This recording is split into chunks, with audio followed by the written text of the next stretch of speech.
Hello, good morning, and many thanks indeed for joining us on AM Live today, the 23rd of July, 2019. You're bang on time for People and Politics, where we look at the current state of play as far as politics is concerned in the country, and a lot we'll be discussing today. But the big one is stanching the flow of corruption. As you may be aware right now, we had the Cabinet Secretary of the Treasury spending his first day at the slummers because of issues of this particular contentious dams, and we shall be, of course, spilling back all the details of this morning. We have our panelists already with us, Senator Aaron Cheriot, with the Senate of Kericho. Also, we have with us Ali this morning, Otieno Amolo, who is a member of Parliament for Rarieda. Good morning, gentlemen. Good morning, Debarl. Good morning, Kenya. Right, so today, of course, we just go smack dab into it. A lot that we have to discuss. This is the beginning of maybe also this particular DCI and of the DPP really netting, so to speak, the big honchos as far as fighting corruption is concerned in the country. You take special umbrage to that? You? Well, it depends on what you define as success, Debarl. You know, success, especially to a prosecutor and even to DCI, is measured by conviction, not by all this hype, keeping people in police stations, the kind of headlines that we are reading. The day we will say Nurdin Haji has become successful in prosecuting corruption as his co-mandate, is the day he will pick up a case, methodically follow it through, present evidence before a court of law, and successfully secures a conviction.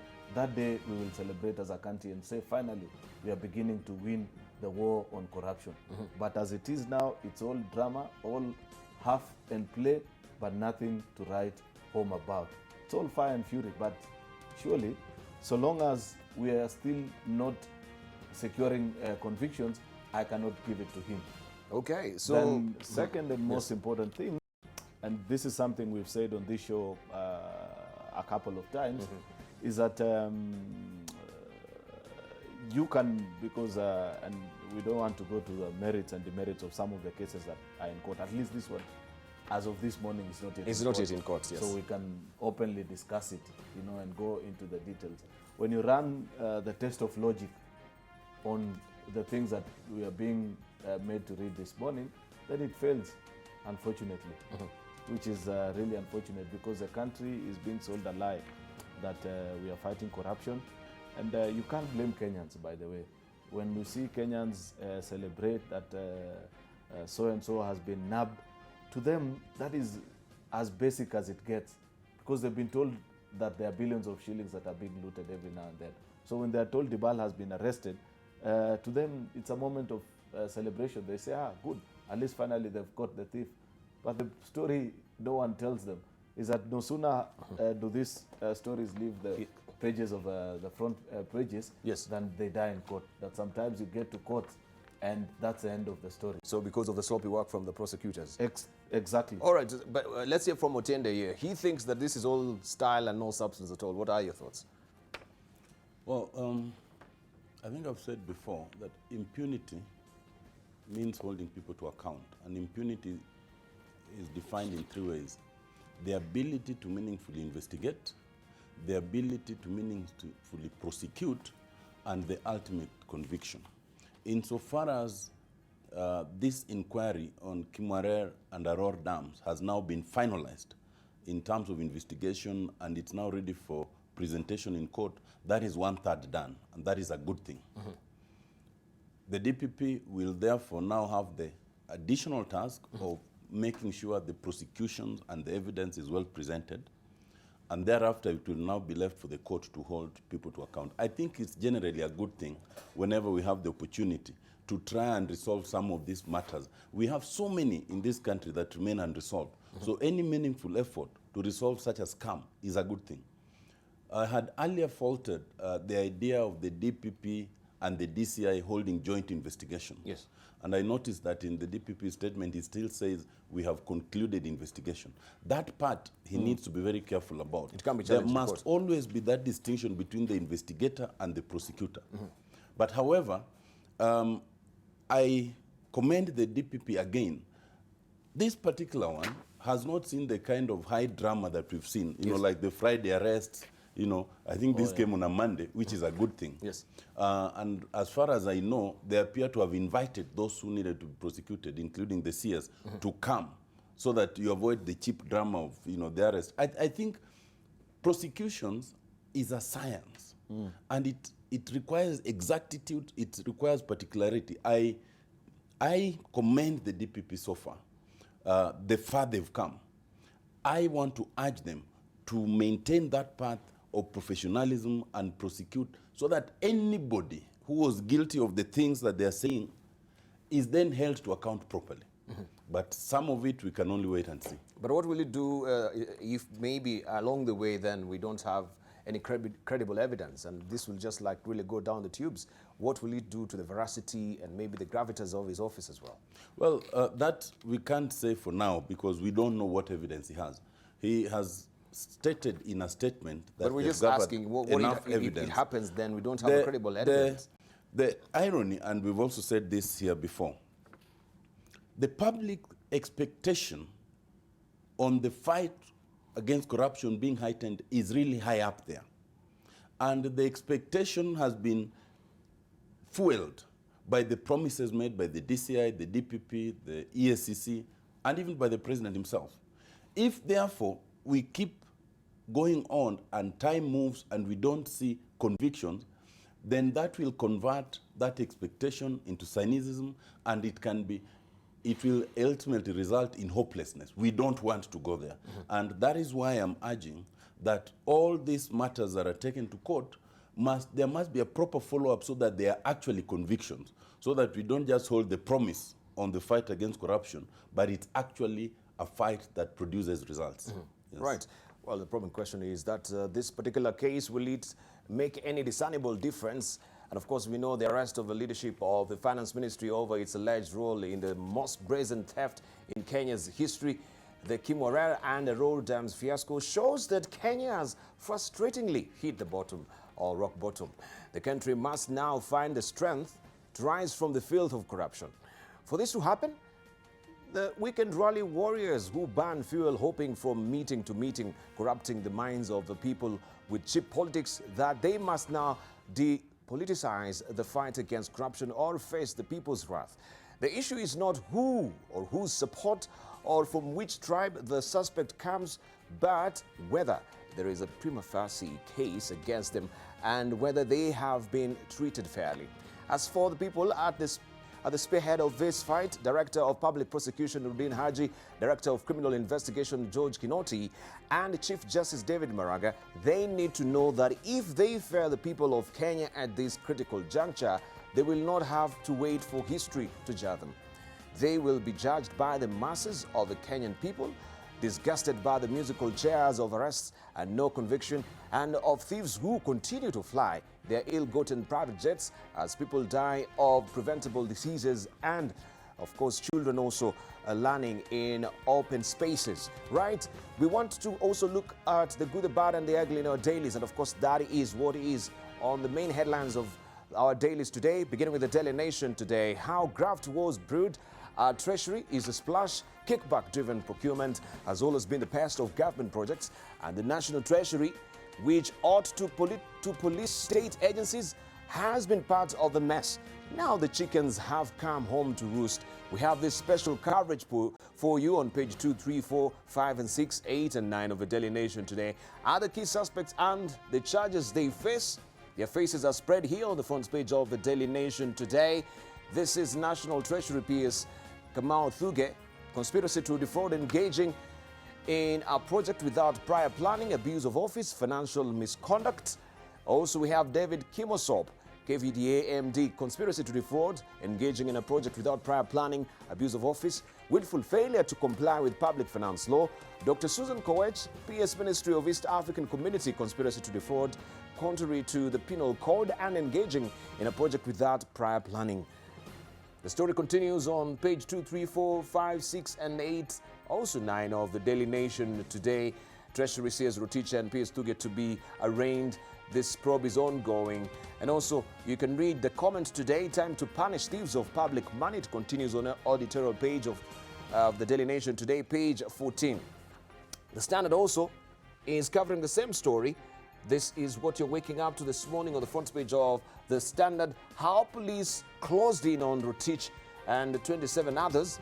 This is all about the dam scandal. Detectives have CCTV footage showing top politicians engaging Italian officials, and have also traced how cash moved from Treasury to London, Dubai and back to Nairobi. This story continues on page 4, 5, 6, 7 and 8 of the Standard today. Also the same faces and maybe two more added, or one on the front page of the Standard. This is PS Kamau Thuge, also Susan Chemtai Koech.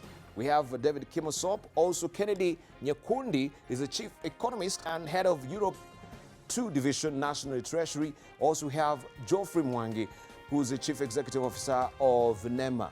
That story continues inside the Standard this morning. But this ideally should not be Geoffrey Mwangi. Should be Geoffrey Wahungu. Geoffrey Mwangi was a former CEO of NHIF. I think this is a mistake there from the Standard, but I stand to be corrected.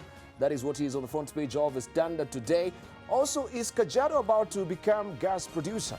Is Kajiado about to become gas producer? That is inside the magazine of the Standard this morning. MPs now entitled to 5-star food drinks.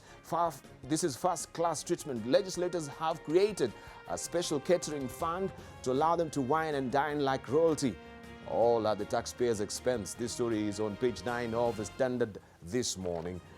Right, you can grab a copy of that particular paper if you want to follow the story. Let's see what the Star is on this morning. Police on high alert as DPP hits Ruto stronghold is a splash today. Kenyatta plans reshuffle to appoint new finance CS. This is the changes that are in the offing. Henry Rotich, PS Kamau Thuge and Susan Chemtai plus 25 others spent the night in police cells to be charged today. You have this story continuing on page 4 and 5 of the Star. Their faces are all spread here on the front page of the Star this morning. Henry Rotich, Kamau Thuge, Susan Koech. We have also David Kimosop. We have NEMA Director Geoffrey Wahungu. Also, we have Director Treasury Jackson Kenyanjui. Also, we have IG State Corporations Titus Murithi and Chief Economist Kennedy Nyachiro. You can follow the story on page 4 and 5 of the Star. Court summons supermarket bosses over meat. Owners and managers of 6 supermarkets whose meat sections were shut down last Thursday will appear before the Nairobi court next month. The court has written to the 6 outlets, summoning them on August the 2nd. This story continues on page 9 of the Star this morning. Taita Taveta can't manage Savo parks. This is what Balala is saying. Tourism sees Najib Balala has asked Taita Taveta Governor Granton Samboja to drop his push to have Savo National Park converted to a game reserve. He said running the park is too expensive for the county, and handing over the expansive park to the county is a threat to the conservancy. The story is tucked away on page 11 of the Star. City Hall proposes new charges for pet owners. Nairobi residents will have to pay to keep pets and get fire inspection certificates. These are part of the proposals the county government has made to finance its 35.2 billion shillings recurrent and development expenditures in 2019-2020. Follow the story on page 23 of the Star. The People Daily is up next, and this is what is holding for us this morning on the front page of the People Daily. I'll just rush over there and go straight to the headline. TV watching, Rotich told, we've come. This is all about the crackdown. Treasury CS arrested as he watched Haji press conference announcing his arrest together with his peers and 26 others over multi-billion shilling dam scandal. This story continues on page 4 and 5 and 6 of the People Daily this morning. No wonder he was quick off the mark actually to just show up at the DCI yesterday. We tried some of the reporters to be at, of course, Treasury to see how that will pan out, and he was a no-show. And there you go. We have quotes here, or bites from DPP Nurdin Haji. He says, quote-unquote, the suspect will face charges of conspiracy to defraud, willful failure to comply with applicable procedures and guidelines relating to procurement, engaging in a project without prior planning, and abuse of office. And these are the faces as well. You've seen them on the other dailies. Susan Koech, Francis Kipkech, that is acting KVDA MD. And also we have David Kimosop, the former KVDA MD, Geoffrey Wahungu, and Jackson Kinyanjui from Treasury. That is what the People Daily is holding for us today. Let's buckle down a bit to business, but I'll be remiss if I don't show you also what Taifa Leo is holding for us. Waziri atumbukia bawani, that is the splash today. Agizo la waziri kukamatwa la vuruga dhamana ya Kenya ng'ambo. Uhuru kutangaza waziri mshikilizi. That is what we have on the front page of Taifa Leo this morning. Of course, yes, the shilling was spooked, I should say, since his arrest. Of course, the markets also are a bit affected. We'll see if there will be any resumption or maybe a relief today. The story continues on page 2 of Taifa Leo this morning. ODM wapewa siku 7 kuhama makao yao. Chama cha ODM kinachoongozwa na Raila Odinga kimepewa ilani ya wiki moja kuhama makao yake makuu katika jumba la Orange House jijini Nairobi. Bwana Karoli Omondi ambaye ni mmiliki wa jumba hilo aliambia Taifa Leo katika mahojiano kuwa chama cha ODM kimekuwa kikijikokota kuondoka licha ya mkataba wa upangaji kukamilika, I should say, mwaka jana. That is what we have on page 2. You can follow the story on inside the Taifa Leo this morning. Let's buckle down to business and see what the Business Daily is holding for us. Shilling Eurobond fall as Rotich leaves vacuum, I should say, at Treasury. Shilling Eurobond fall as Rotich leaves vacuum at Treasury. Director of Public Prosecutions Nurdin Haji approves economic crime charges against the top 2 Finance Ministry officials. The shilling hit a 20-month low against the dollar, while the foreign-listed Eurobonds fell after the arrest of Treasury Secretary Henry Rotich on corruption charges, signaling investors unease at the vacuum left at the Ministry of Finance. In his morning address, Director of Public Prosecutions Nurdin Haji also said he had approved economic crimes charges against Mr. Rotich's deputy, that is Principal Secretary Kamau Thuge. And you can see also an ideogram here, or maybe a graphic presentation there, shilling, or the graphs there. The shilling traded at 100.67 against the dollar, its lowest since November 2017. This is according to CBK. The story is tucked away on page 4 of the Business Daily. Also, Consolidated Bank seeks 1.6 billion shillings bailout after default. Consolidated Bank of Kenya is seeking the Treasury's bailout to repay holders of its 1.6 billion shillings corporate bond that was due for redemption yesterday. The story continues on page 4 of the Business Daily. Uchumi blames employees, fake suppliers for collapse. Fraudulent suppliers colluded with Uchumi employees to fleece the retailer through fictitious claims that contributed to its collapse. The supermarket chain has told the High Court papers filed in Uchumi's fight with one of its suppliers have revealed how the fraud was propagated by the retailer's employees, suppliers, and distributors. The story continues on page 4 of the Business Daily this morning. On the ticket today, we have tax app drivers striking in week 2. The strike has left companies and people who rely on the app stranded for more than a week now, and the rates for the new available vehicles over the roof. That is continuing on page 7 of the Business Daily. 30 billion shillings is today's digit. The amount Kenya abroad sent back home in June compared to 25 billion shillings in May. That is the diaspora remittance. Kenya slides in global maritime trade ranking is another story you want to follow on page 12 and 13 of the Business Daily this morning. Inefficiencies linked to clearing agencies reverse back improvements at Port of Mombasa on clearance was as rival Dar es Salaam improved standing. That is how the Business Daily looks this morning. Make sure you grab a copy for yourself. We cross over now to Tanzania and pick up the Citizen and see what the Citizen is holding for us this morning. Where is the Citizen for us?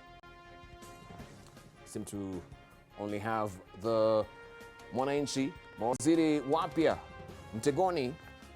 Waziri wapya Mtegoni. This is in Tanzania. And it says Rais, well, this picture, the caption reads Rais John Magufuli akiwaeleza jambo waziri wa nchi ofisi ya makamu wa rais George Simba Chawene na naibu waziri wa kilimo Hussein Bashe baada ya kuapisha ikulu jijini Dar es Salaam jana. These are the new ministers in Tanzania. That is what we have on the front page of the Mwananchi. If you're waking up in Tanzania this morning, let's see what the Daily Monitor is holding for us today. And this is your splash this morning on the front page of the Daily Monitor.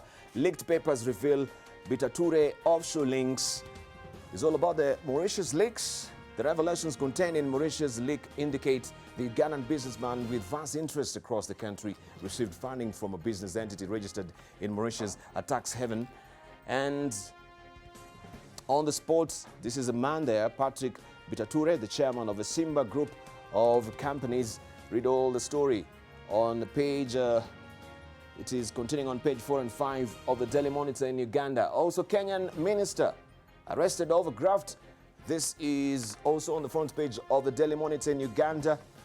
Treasury Cabinet Secretary Henry Rotich is among 7 officials arrested in connection with dam scandal in Rift Valley. The story continues on page 6 of the Daily Monitor in Uganda. Why police lowered qualifications for constables? Find all the details on page 2 of the Daily Monitor as well. And regional extra today, relatives grab body of suspected Ebola patient. You can follow the story on the regional extra. That is a pull-out magazine inside the Daily Monitor. Have you grabbed a copy of the East African this week to just get an understanding of what is happening in the region? This is what is holding for you, officers and gentlemen. Sudan's transition leaders, powerful groups and individuals are calling the shots as the country walks a tightrope into civilian rule. We have the full report on page 8 and 9 and 16 of the East African this morning. How the economy is changing, banking, lenders face limited option to survive as customers prefer the digital platform. The story continues on page 4 of the economy, or not really the Economist, but the East African this morning. Also, Facebook suffers more pain in global fights after $5 billion fine for data violations. More sanctions loom. This, you have it on the Outlook magazine on page 21, 24 and 25 of the East African this week. Trouble with Uganda's oil plan. Government and oil firms don't agree on the payment of taxes. That is tucked away on page 31 of the East African.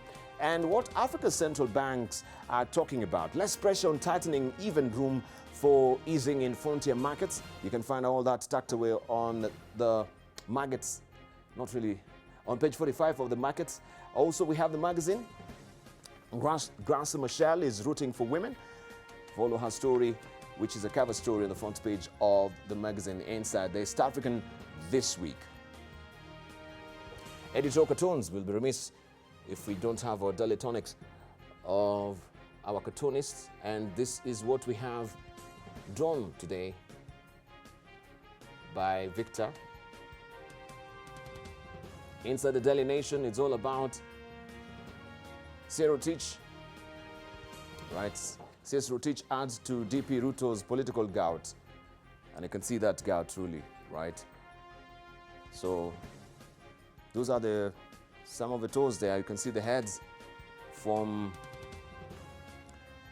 the Department of Communications, right, to some of the governors there and the members of parliament.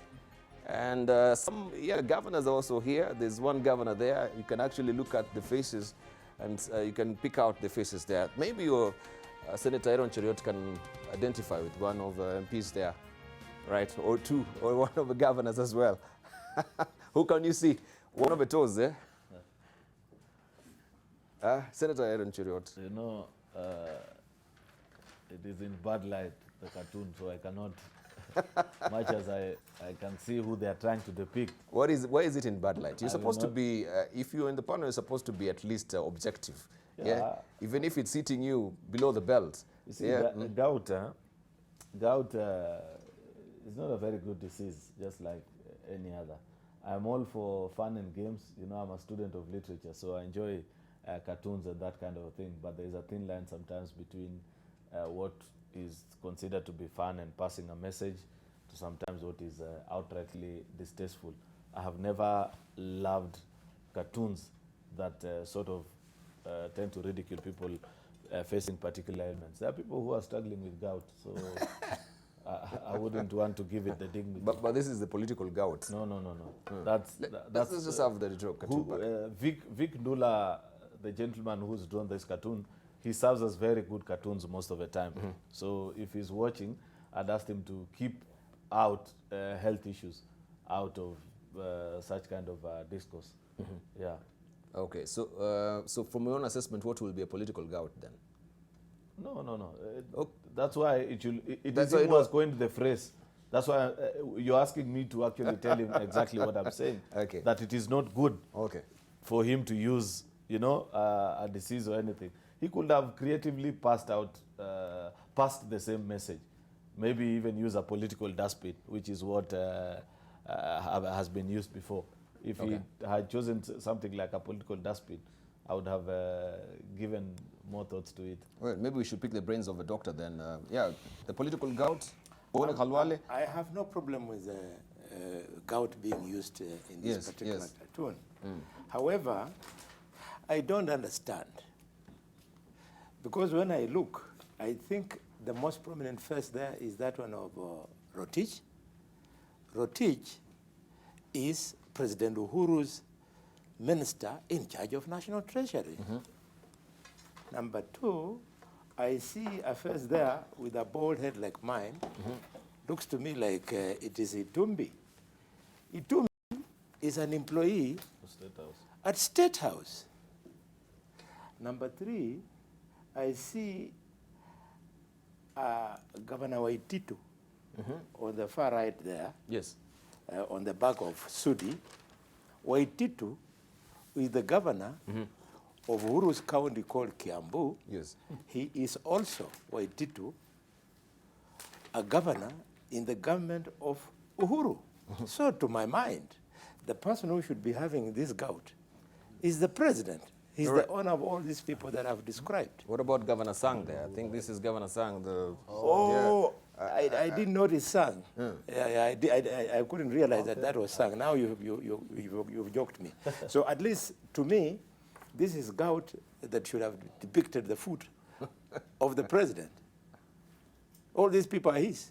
Or are you saying that the president of Kenya is William Ruto? who is saying? By agreeing with the cartoonist. But who's agreeing? I'm just asking you what are your thoughts. I've not indicated my agreement with the cartoon at all. Well, this newspaper is yours. This paper is yours. Let's hear from Obatangi. Obatangi, your governor is here actually. Yeah? Yeah, he's one depicted as, well, can I say, he's not really a sore thumb, but a sore toe.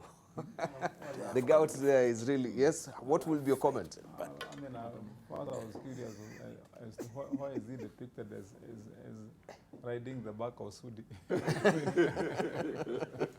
Because, I mean, So what are your comments? you know, Debarl, you know, these cartoonists are hilarious, and of course, you know, cartoons are intended to make light moments of you know, big and sometimes, you know, issues which are sticky in society, in community, and well, sometimes they do speak a lot of volumes on political issues, other social issues. Sometimes they don't, you know, depending on the mind of the satirist. Then probably one would want to understand, also in my view, really, you know, the objectivity of the cartoonist in this one, because I think you know, I think he's drawn a lot of conclusions, but also seems to have, you know, to have mixed his intention. But suffice it to say, well, you know, by the way, gout is treatable and manageable. Even if it was there, you only need to stop taking nyama choma. All right. So the political opulence, but isn't it also depicting, you know, the my man syndrome? That this, you know, DP's, you know, men. We've had some of the legislators coming to defend also Henry Rotich as far as the arrest is concerned as well. Henry Rotich, not Henry Rotich, but Senator Cheriot. About what? Of course, defending our man. I don't know about that kind of a tagline, but you know, it's all politics at the end of the day. Because if you want to claim that Just hold on to your thought. I think I haven't dropped in Otiende on this, so I'll be remiss if I don't drop in. Let's see from Otiende, then we'll come to you. Okay. Yes. I was actually quite comfortable not to be robbed. You can't escape this. But let me say a few things. First of all, what Senator Aaron Cheruiyot says that, castigating the cartoonist.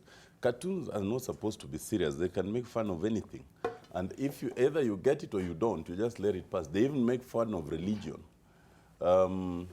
As to So it's up to you. Dr. How Halwale. you decipher the cartoon. You know, if you look carefully at this cartoon, there's only one color that is depicted beyond the traditional white and black, and that's yellow.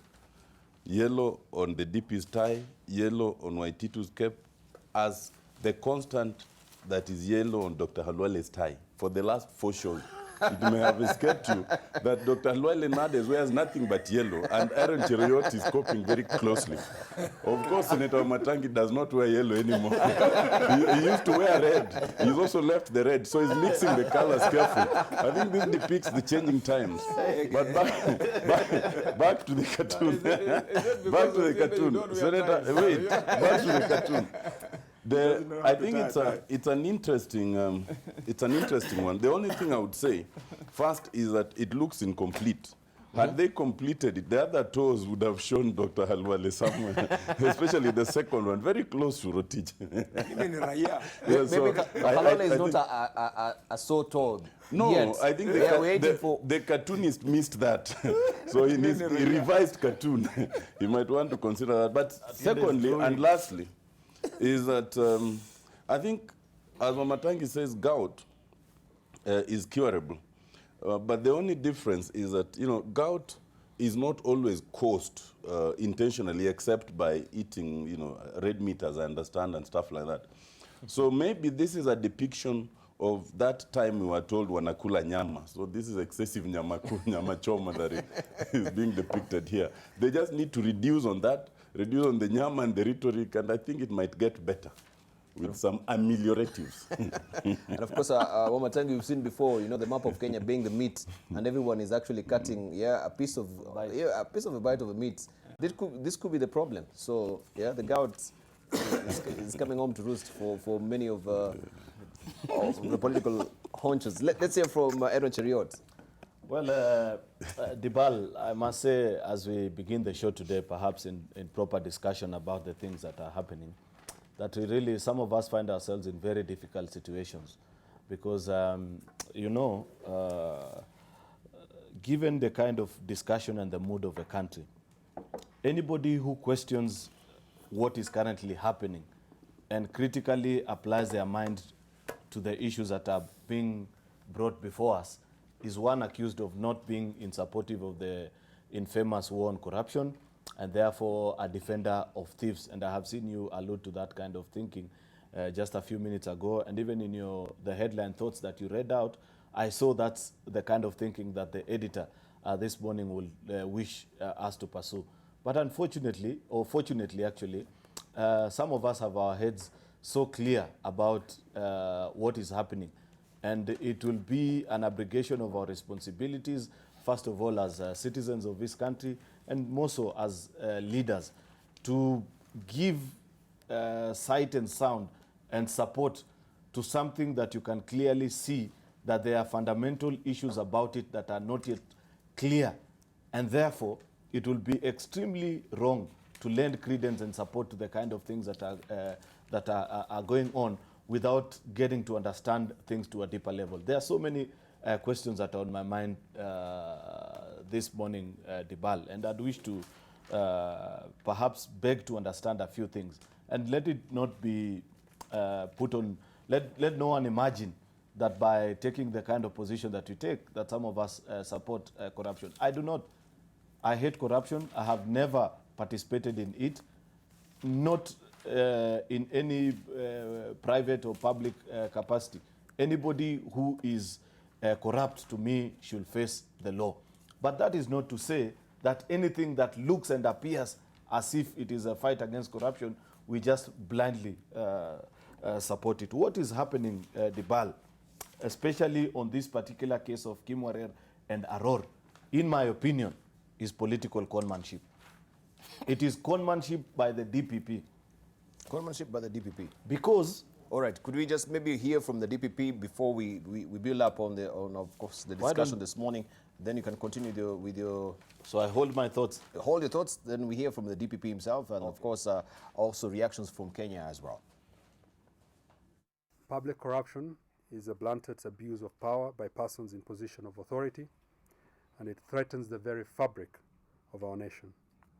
Kenyans have seen and experienced firsthand how public corruption tears us apart, undermines and destroys our governance structures, betrays the citizens' trust, and kills the civic spirit of people by robbing them of the hope that they can live in a country that is not fundamentally rigged against them, and which nobody is above the law, no matter how powerful.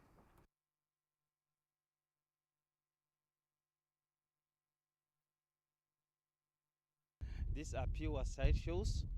He will be taken in, he will be remanded, he will be bailed out, and the next thing is a never-ending court session where at the end of the day he is going to walk free. Long time they have been going for the small fish, and the big fish, they have been enjoying that freedom, that they can steal from our country and go hands-free. These are allegations. We don't have the substantial evidence that these guys have stolen. Hata kama tumeona siku ya leo kina Rotich wameshikwa, tutaona tu siku 2-3 tena wameachiliwa. Bali hawa watu wote ambao wamefanya usipizaji wote washikwe na wafanyiwe kesi, wafugwe ama warudishe pesa ya wananchi. Mimi naomba tu Rotich aweze kufunguliwa mashtaka na kukamatwa, na aweze tu tafadhali kuondokea kile kiti chake cha waziri, manake hawezi investigate akiwa amekalia kile kiti. Time that the courts do justice to Kenyans and let justice be found. Tuaenda na sheria. Bora serikali tu ama wale ambao wanasimamia uchunguzi wasitumie mambo ya kupakua. Waja kila mtu abebe mzigo wake. Kama ni kabila gani, waja kila mtu abebe mzigo. Pesa kwa tusaidie sisi vijana katika maendeleo, lakini sasa wameifuja wao. So arrested, wote wapelekwa kotini tupate ukweli. You've heard, for example, that the government has lost 21 billion in Kimwarer and I don't know Aror Dam, which is a flat lie. The money in question is about 7 billion. And for every coin that has been paid, we have a bank guarantee. No money will be lost because we are a responsible government. We have engaged every arm of government to make sure that public resources are safe, and therefore the correct information must be used as we target the fight against corruption so that we can rail the true culprits. Sometimes when we say 9 billion has been lost, and then when it goes to court, it is 100 million. The public is asking, what happened to 8.1 billion? So we shoot ourselves in the foot. Of course, that is just the genesis of where all this saga began. And you can grab a copy of the Daily Nation for more details of this. They've well enumerated how also this was carried out. First of all, we can also show you the National Environment Management Authority, that is NEMA, purported to have carried out an environmental impact assessment which gave the nod for the project. Yet, there is no evidence that it was ever carried out. We'll be giving you more as we continue the discussion. Aaron Chiro. Yeah, thank you, Debarl. The reason I said this is a political conmanship by the DPP and DCI is, number one, you remember the country was sold a lie that 21 billion shillings has been lost. Therefore, when yesterday DPP Nurdin Haji called out a press conference to give an update on these investigations into the Kimwarer and Aror issue, I excitedly switched on my TV and I was looking forward to hearing from him telling us that for sure he has eventually confirmed that as a country we are short of 21 billion Kenya shillings, and we have been able to do investigations. We have traced it to the bank accounts of Boni Halwale, Aaron Cheruiyot, Otiende Amolo, or whoever particular, because it follows common sense that if you allege that X amount of money has been stolen, by the time that you come back to report and say, I've concluded my investigation, at least, at the very least, over and above telling us how the money was looted and everything, is to at least tell us where the money is. But unfortunately, in his entire press conference yesterday, there was no mention of any trace of any particular coin. Instead, the story has now metamorphosed into an issue of you did not follow procurement rule. We are now discussing regulations that were flouted, which is okay. But the problem is, as somebody has rightfully asked, when you tell us as a country that 21 billion shillings has been stolen from you, then eventually you return. Read the charges, Debarl, of all these suspects. You have done the story yourselves on The Nation. There's absolutely nobody who's being accused that you took public or taxpayers' money and use it to do your personal issues. Therefore, this particular, unless I do not understand what they mean about money being lost. These charges that I see Rotich facing, I see Kamau Thuge facing, first of all, are generic charges.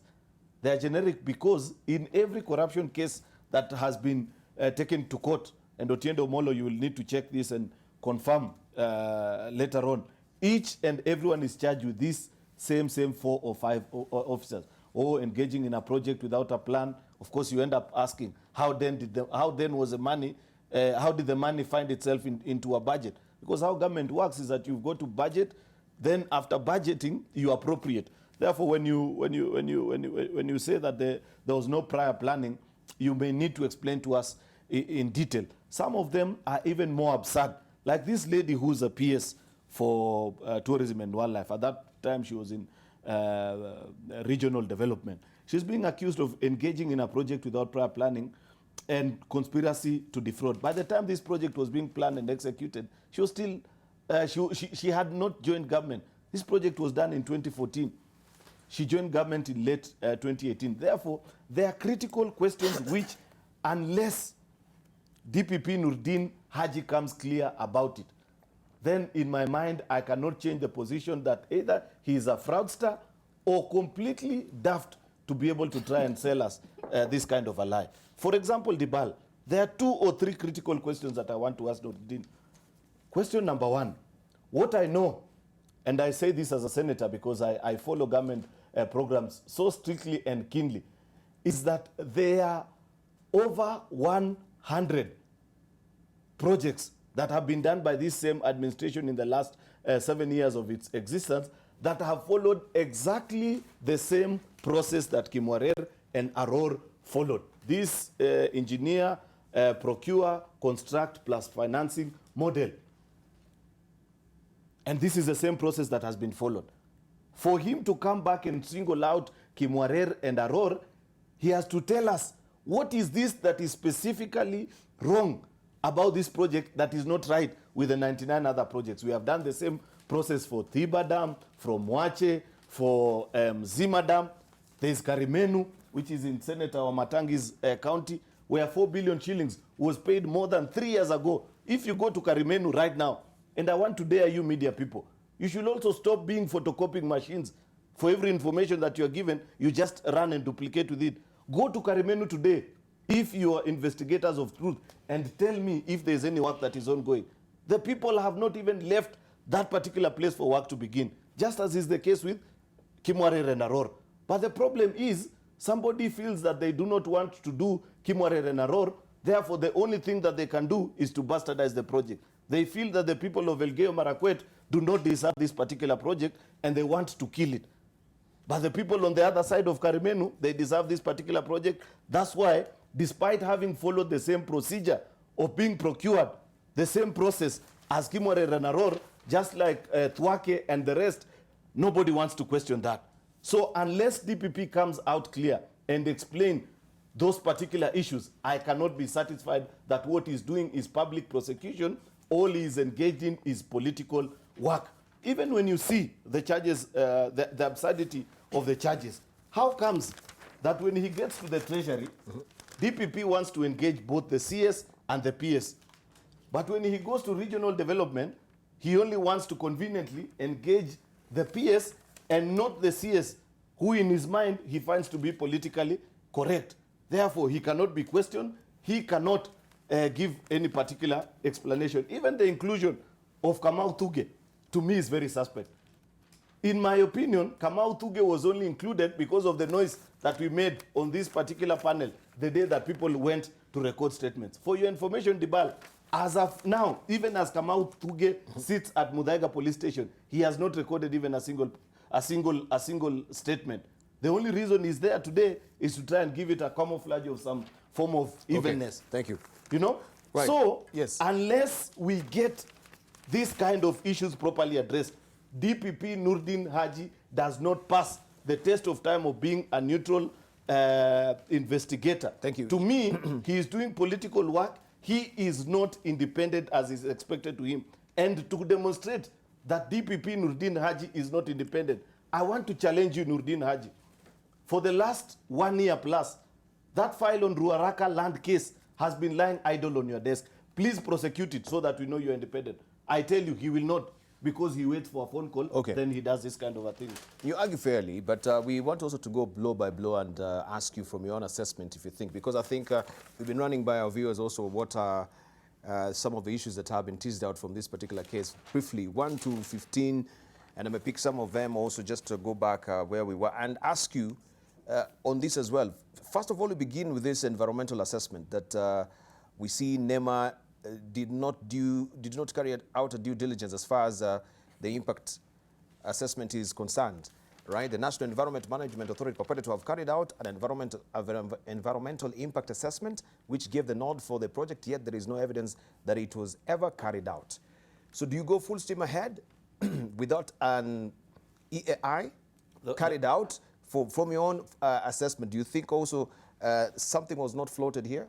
Because on what basis then do you actually carry out this particular? The person who should advise us on this issue, and by the way, it adds to another list of why what DPP Nurdin Haji is doing is politics, is none other than the Attorney General and the Solicitor General, because they are the ones who check all the legal requirements to any particular project if they have been met. All right. I think Boni Khalwale is summoning me by that huge coffee, the cough that he has. You have a phlegm. You want to say something, huh?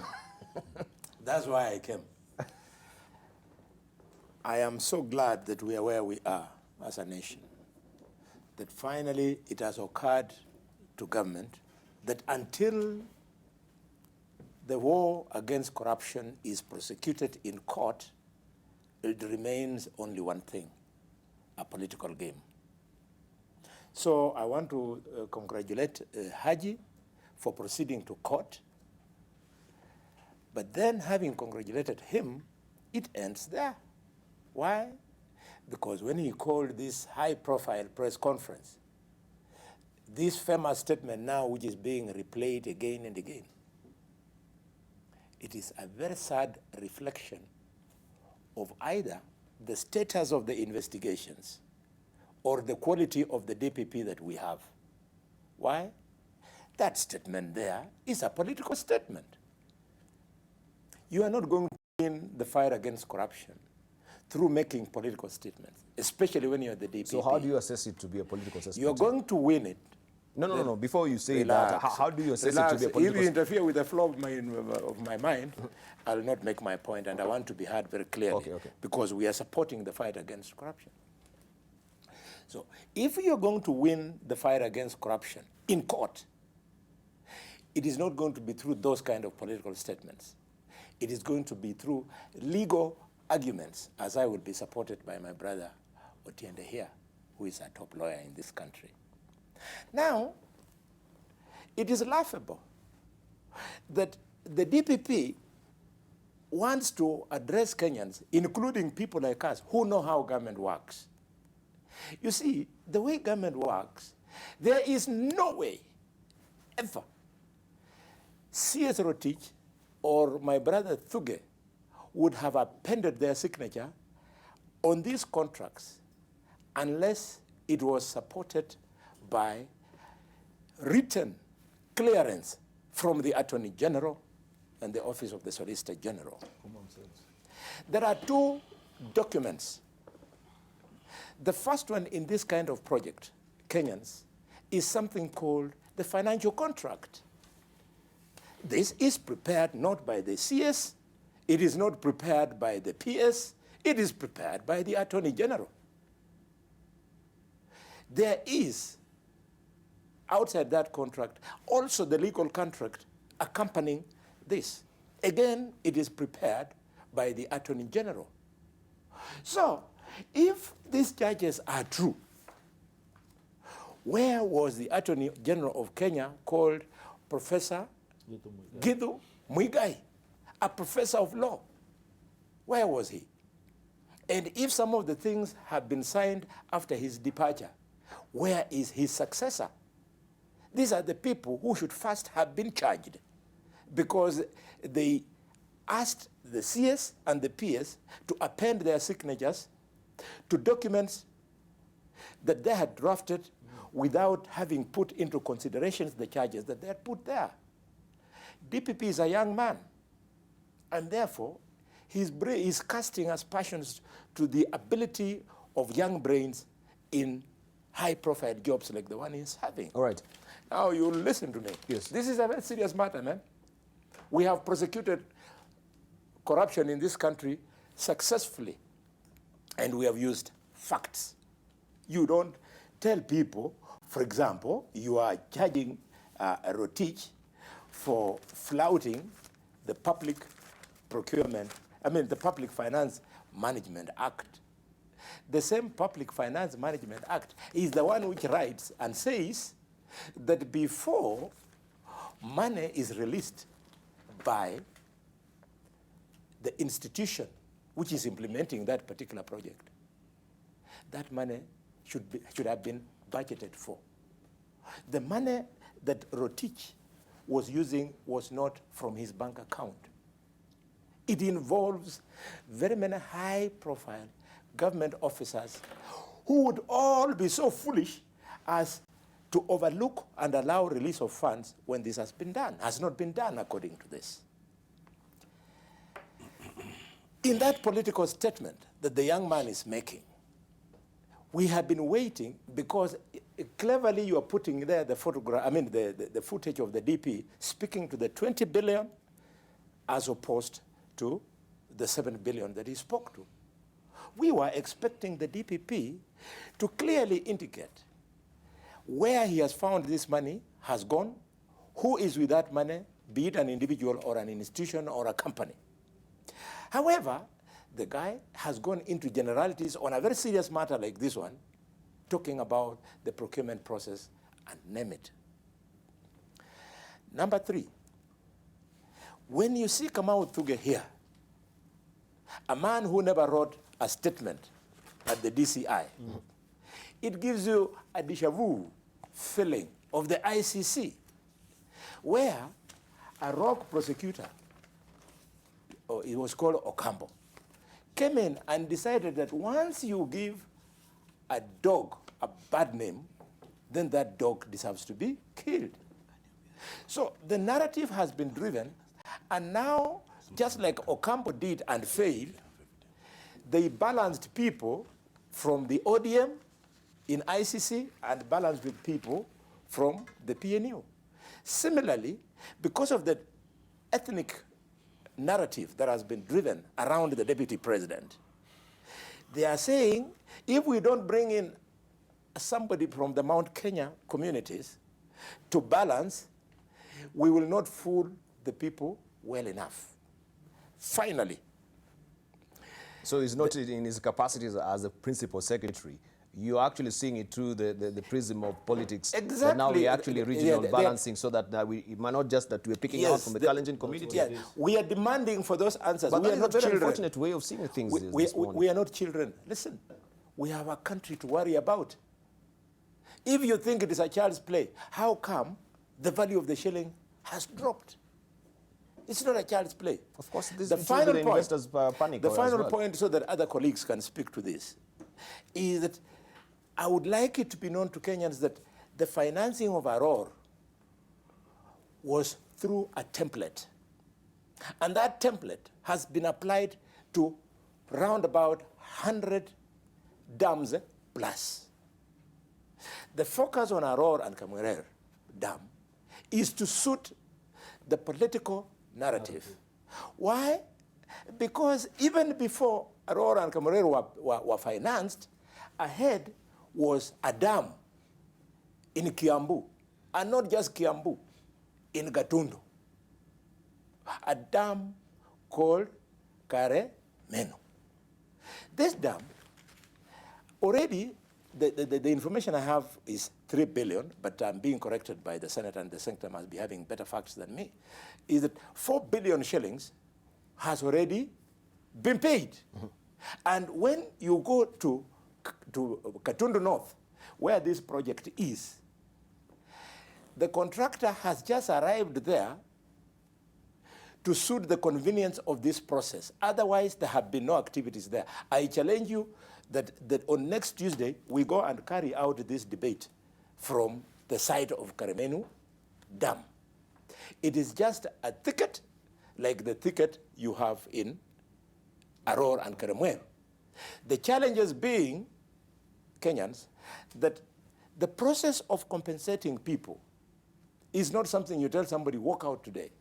You have the political resistance that the local leaders will raise and all that. People have to be satisfied before people are evacuated. So, if what happened in Aror and Kemerer is wrong, then, because the template is the same obtains to Karemenu. But the reason why it is not being pursued, it is because it doesn't fit the political narrative. All right, thank you. We want the office of the DPP to be the only place where, when you go to, you are sure you'll get justice. But not where you go to and you are served with the politics of the day. Right. Okay, so I want us this morning to be very granular with these issues that are being raised here, and put away our political lenses and try and look at issues and see where the public procurement rules also were floated. Did they really follow due diligence and see, yes, we have a credible case as it is right now, or this is all about political expediency as well? So we want to take a short break, but when we get back to this, or we'll pick your brains, Otene Omolo, casting this into law, Kimani Omatangi, blow by blow, what actually we have in the Daily Nation, I think it's very comprehensive. Can we pick it one by one and try and see what I've raised? Is NEMA, did they actually carry out a due diligence as far as environmental impact assessment is concerned? There is no evidence they did that. So why did we go full steam ahead and have this? We have 643 million shillings released by the National Treasury for the compensation and resettlement of people who will be affected by the projects. Yet there is no evidence that land has been acquired so far. Of course, Rotich didn't just release this money out of, amorphously. There were documents that actually were to support. So we want to know this, where is actually the title deed and how are these people compensated? Where is this money? These are probing questions that we need to answer on the other side of the break. So let's get granular, right, and go slowly by slowly, and of course try and make Kenyans understand as well as far as this, scandal is concerned. So we're taking a short break as well. If you circle back, of course, we shall be carrying out with our discussion. Jacob Medio is not with us this morning, right? He's feeling a bit rough, but of course we continue the conversation nonetheless.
The conference will be held at the Sarova White Sands Beach Resort and Spa, Mombasa, Kenya on Friday 26th to Saturday 27th July 2019. Theme is Shaping the Future of Work and Enterprises in Africa. To confirm attendance, email jkudwoli@fkekenya.org. The Federation of Kenya Employers, the voice of employers.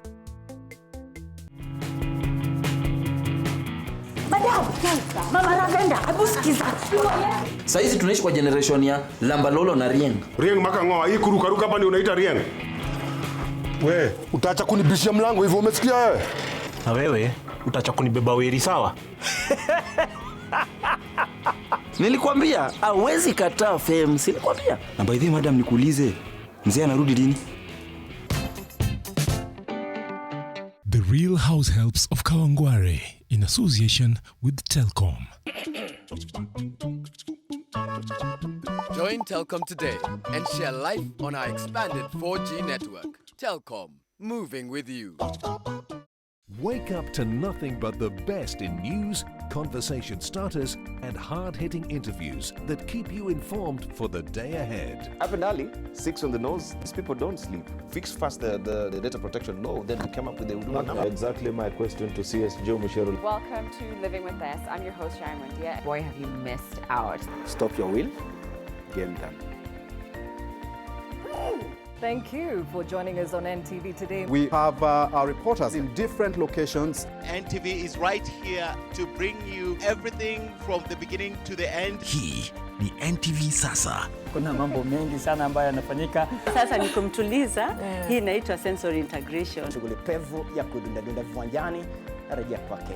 Na kurudisha hapa studioni. Kuna mengi ambayo yanaendelea kujiri katika maeneo tofauti. Tunavielewa wanasema nini? Vimeundwa. NTV in the morning. All you need to know to start your day.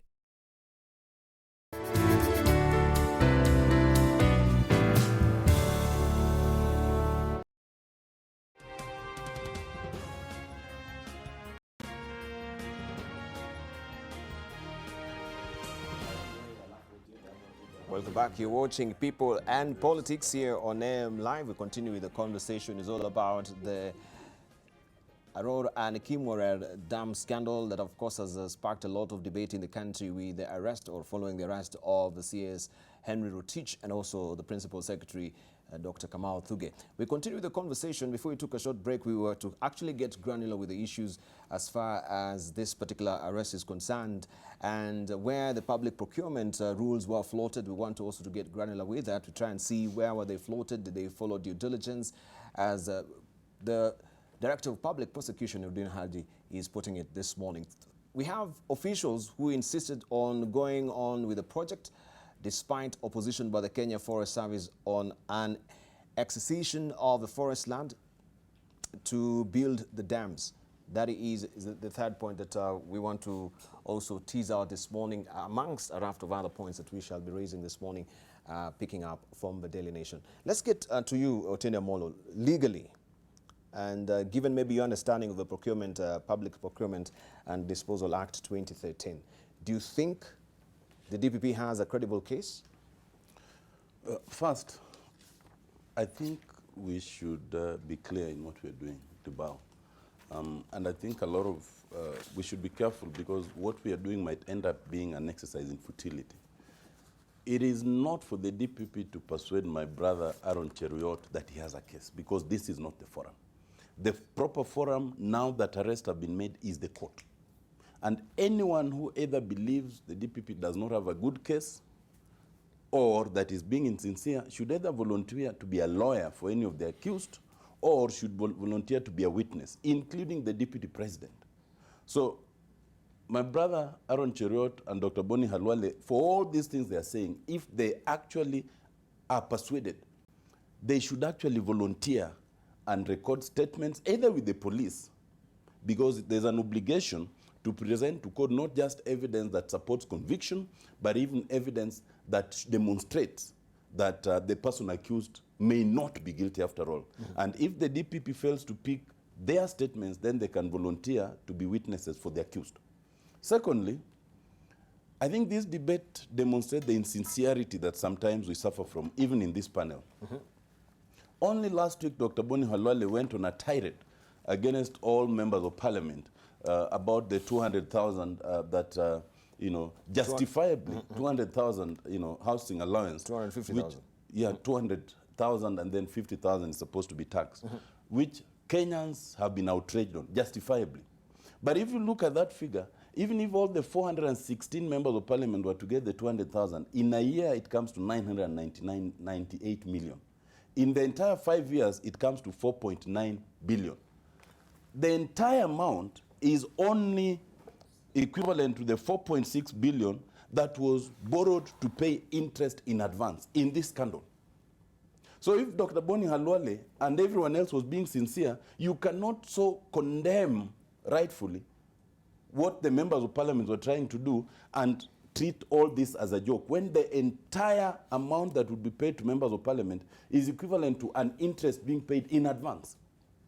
Thirdly, I think that we should not condemn the DPP with such strong words like my brother was using, like political conmanship and all such stuff.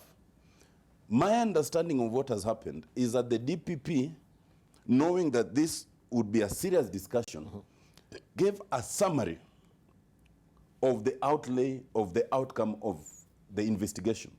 The DPP did not present the evidence of the investigation. That evidence must be presented in court, and now the law requires that once you are accused and the charges have been read, then you are required to get copies of the entire evidence. So when the DPP does that, then we can meaningfully analyze it. Otherwise, right now it is speculative. None of us here knows what the DPP has. And even the lawyers will not know until the charges are presented. Number 4, we cannot condemn the DPP that he, you know, used figures which are unsustainable, because the DPP had said there was a figure of 21 billion. On the face of this alone, you see figures actually in excess of 21 billion. The first figure, which is captured in number 8, is the DPP is contending that the loan amount, which was supposed to be 46, was increased by 17 billion unreasonably. So already you are talking of 17 billion. Then when you come to number 12, then there's that additional, the interest in advance of 4.6 billion. That alone already comes to 21.6 billion. Without covering the other amounts like 643 million, you know, released for buying land. And I think there was a time even the media went to the ground and was able to establish that no land was bought. Everyone is still on their land.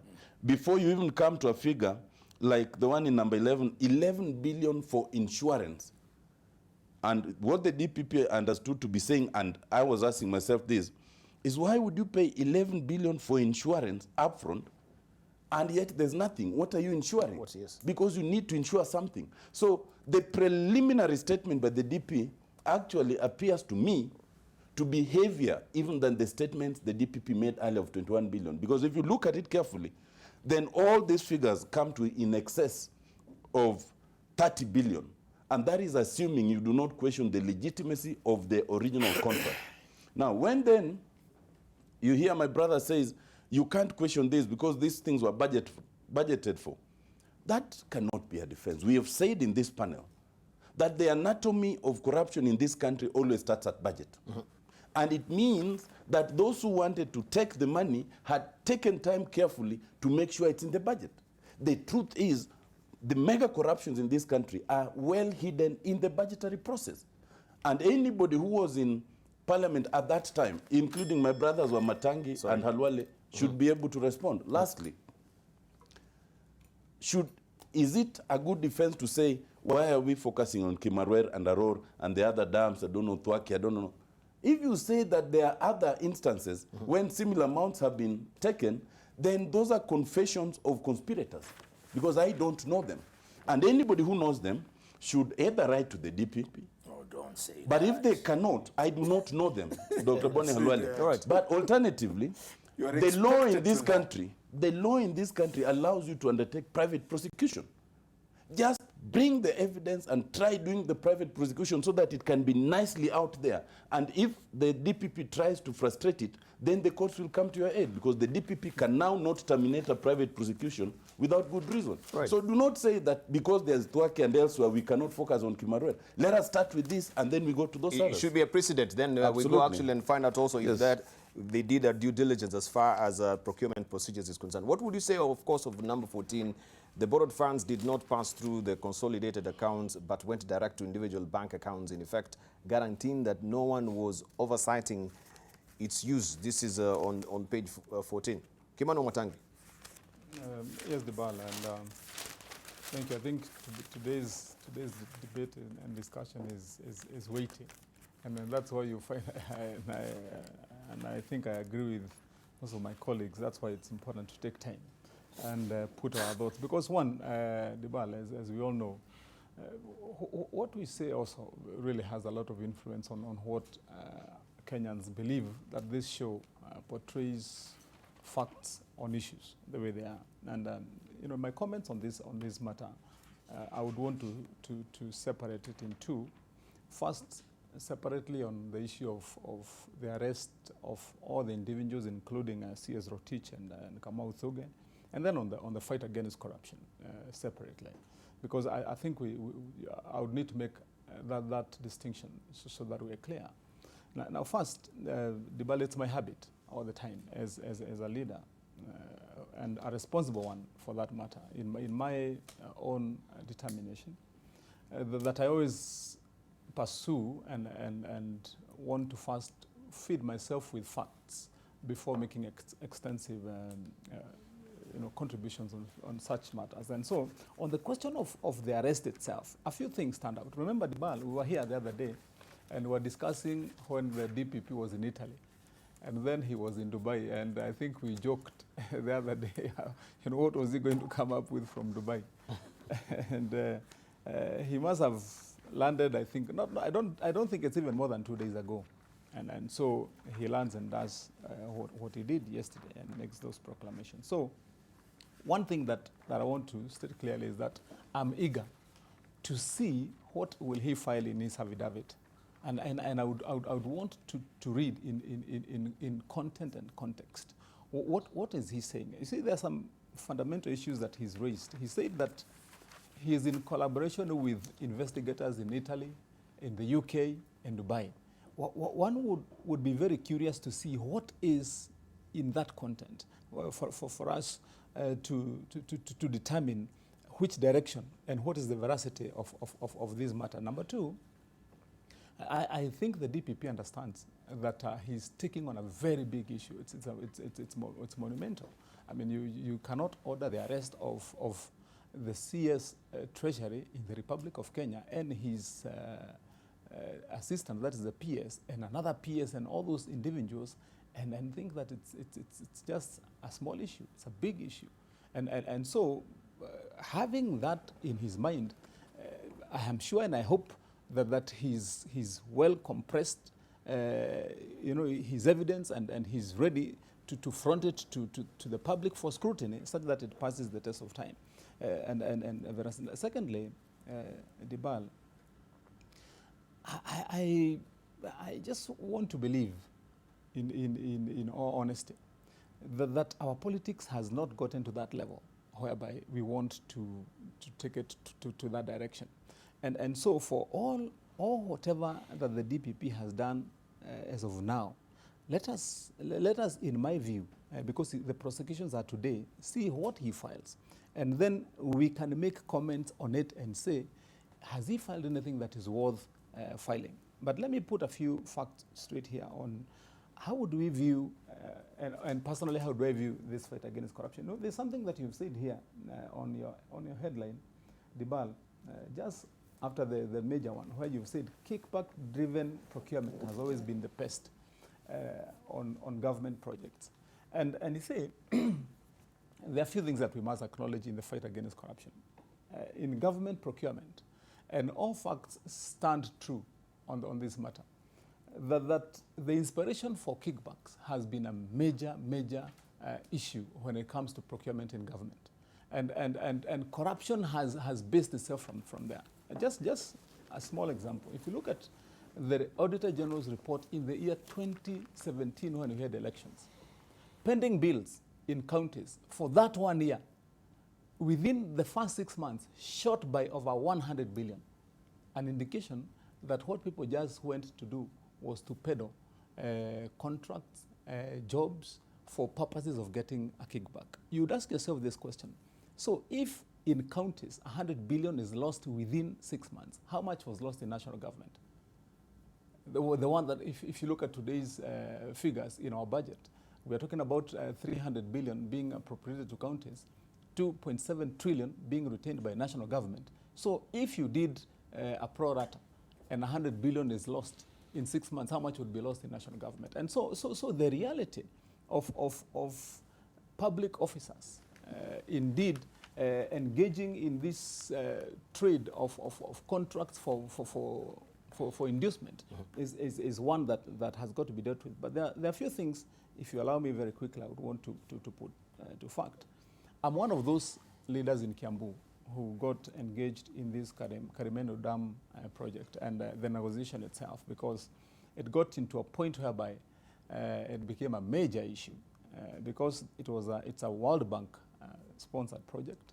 The contractor indeed was paid about 40% for him to move to site. He was unable to move to site because there was a huge confrontation between him and members of the public because of compensation. Yes. And compensation then became a major issue. We engaged members of the public, and then National Land Commission came in. Now people have been compensated to a certain degree. Some of them are still not yet fully compensated, but the contractor was on site and has been on site and has threatened actually sometimes to move away. To move away because he was saying, if I don't start this job and I've been paid, what am I doing here? I've mobilized my equipment. And so recently he's been moving in to do some work, but the facts are such that he was there, he's been ready to do the job. The dispute has been on compensation to the people. So that compensation, the land was bought, the credible evidence that you had the title. The land has been acquired. The issue was there was a disagreement between the people on what are the rates. How much do you pay for my coffee? How much do you pay for you know, my bananas and my house, for that matter? It was really an argument and a dispute between the rates of payment or compensation as offered and awarded by NLC. Now that has been resolved to a certain extent. Of course, it's still an ongoing process. Given that you had a title, of course, so in this particular case, there is no any stitch of evidence about those are some of the technicalities. Yes. And you know, you find that you go to a home and you find somebody owns a title, owns some land. He has got 4 sons, and each one of them claims a stake. Thank you. Those are the kind of technicalities that have been there. Now let me summarize what I wanted to say, Debarl, because I sit in the Public Accounts Committee of the Senate. Now I've been there for 7 years, and some of the issues that we've been looking at right now is really this issue of corruption, a major issue. And although, and I believe my colleague Senator Aaron Cheriot, former Senator Halwale here, and Otiende Amolo has also expressed the same opinion. Although we have stood firm and said that we are going to stand with counties on the question of national government must release funds to the counties, in spite of the question that there is corruption. But, my point is this, that if we also do not determinedly fight corruption, then we can't win anything. Thank you. And I believe that... Thank you, Omatangi. I appreciate, of course, your sentiments on corruption, but I want us to be very meaningfully specific with this particular issue that we're tackling this morning, right? And I think it's Bonu you saying that also the BPP is operating on generalities, right? Let's on my view, I've made my view very clear on this. Just a moment. Yes. You say it, but I want us just to look. This is broad, and I think this is also in the public domain as far as it's been enumerated. Can we just go blow by blow and agree? If you say yes, if you say no, then we have a consensus, so to speak, as far as this, of course, case is concerned, so to speak. First of all, I mentioned, and I want us just to go blow by blow briefly. The National Environment, they purported to carry out an environmental impact assessment which gave the nod for the project, yet there is no evidence that it was ever carried out. from that not by itself, do you actually think there is even a spawning ground for a legal, dispute to occur? Because if we go full steam ahead and build this particular dam, we don't have an EAI that was carried out by NEMA. Are you not opening a spawning ground also for legal, action to be carried out on you? But Debarl, if I finalize my thought on that question, there's an important part of what we've said, and I've said myself, I think Otiende also said the same thing. This is going to be in black and white once you read the affidavits of the DPP today, what he files in court. That is his evidence. And then you'll be able to say this blow by blow. You can test it against what he said and what is reported and what's a fact. And then you can make your pronouncement factually with confidence that you have seen the evidence. But otherwise, what we'll be doing now is just speculation. Right. But do you think it will be far cry from what we have this morning? Maybe, Debarl, to answer your question, because I see the line of thought that you want us to pursue. Yes, I want us just For example, on this issue of NEMA, it will be important because, and I see your writers chose perhaps the correct wording, because they said NEMA purported, but there's no evidence that this EIA was carried out. I want to believe, because part of the people who are being charged are the CEO for NEMA, that when they eventually get their day in court, they'll be able to provide to the court what is this that they relied on, what kind of assessment they did to give the nod or otherwise of this particular. But you see, in carrying out this assessment, Debarl, it leads us to ask more questions to the DPP. You know, what I don't like about Kenyans, and I see the same sometimes in you, Debarl, is that when we ask critical questions, you think we are opposed to their own corruption. I would, for example, want to know, and this is what Boni Alwale asked earlier, that if there was no environmental impact assessment, the people who check the commercial contracts, which are supposed to be backed up by documents which include environmental impact assessment, the guys at Office of the Attorney General, where are they in all this debate? That's a very critical. Don't you think it's a fair question to ask? Are we really being unfair to the country when we ask such questions? It is common sense that when you are the one that are supposed to check the legal instruments before the government commits money, and you failed to do it, because if there was no EIA, then it is important for the Office of the Attorney General to tell us why they bypassed that particular clause. Therefore, we ask similar questions. Let us take issue number 2, for example. This issue of 643 million that was released by the National Treasury for compensation and resettlement of people who will be affected by the project, yet there is no evidence that land has been acquired. If this money has been released, it is important for us as a country to be told to which bank accounts the money has been released to, so that we know who are these people who took this particular money. And that is what I expected from the statement of DPP yesterday, saying, for example, out of the 643 million that was supposed to have purchased land, instead of purchasing land, it went to Company X, Company Y, and Company Z. Then you will say, for sure, DPP has a case. Take the issue that Otiende raises, and I want to help you, my friend Otiende. And you know, Debarl is very interesting today. For the first time, Otiende has abandoned his very high standing on legal issues when it comes to this issue of how DPP operates. You know, I told you the other time that Otiende exists in a duality. Sometimes you've got to distinguish the fine lawyer and the ODM politician. I think in the absence of Jakoyo, he has opted today to be the ODM politician and not the legal person that he always is.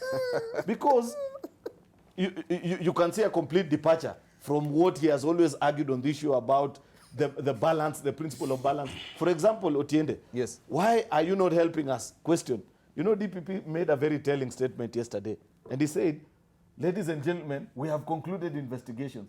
And I looked at DPP. DPP is supposed to be an independent office, not to be working in collaboration with any other particular office. He is supposed to study through a particular file and say, I've been satisfied that the evidence presented before me warrants a case. But when he comes and says, I've been investigating and we have concluded investigation, it sends a warning sign. Anyway, back to your argument about this point number 11 billion shillings. You know, Debarl, I don't know whether it is ignorance on the part of DPP or intentionally he is actually choosing to mislead the country. You know, there are 2 ways in which a country can borrow. Actually, more than 2 ways.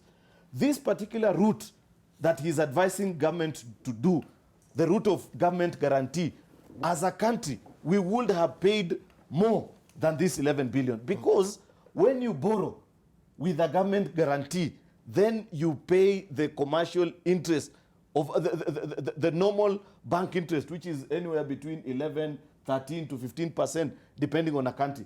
But when you give an insurance, you know, this insurance, Otiende, is not for the project.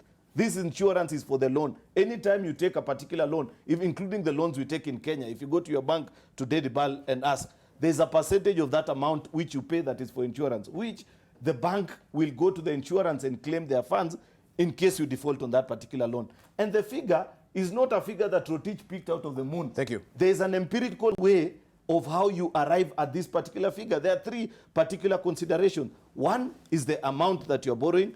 Two is the length of time that you're taking to borrow. Right. And three, and most importantly, is your World Bank rating. Thank you. As a country, we are a grade B in terms of our rating. That is the propensity to pay and default. It is not out of our own determination.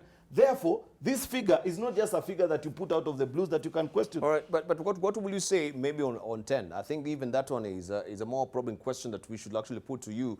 The National Treasury entered into a facility contract in euros, while the commercial contract were in US dollars, thus occasioning further loss through exchange rates. It will be. Was there any rhyme or reason actually why they did this? It's a fair question, which I also will wish to get answers to the same.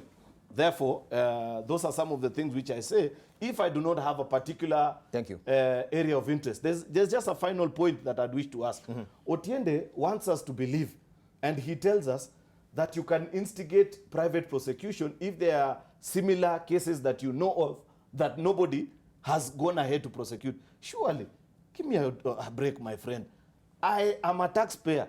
There's an independent office called the Office of the Director of Public Prosecutions.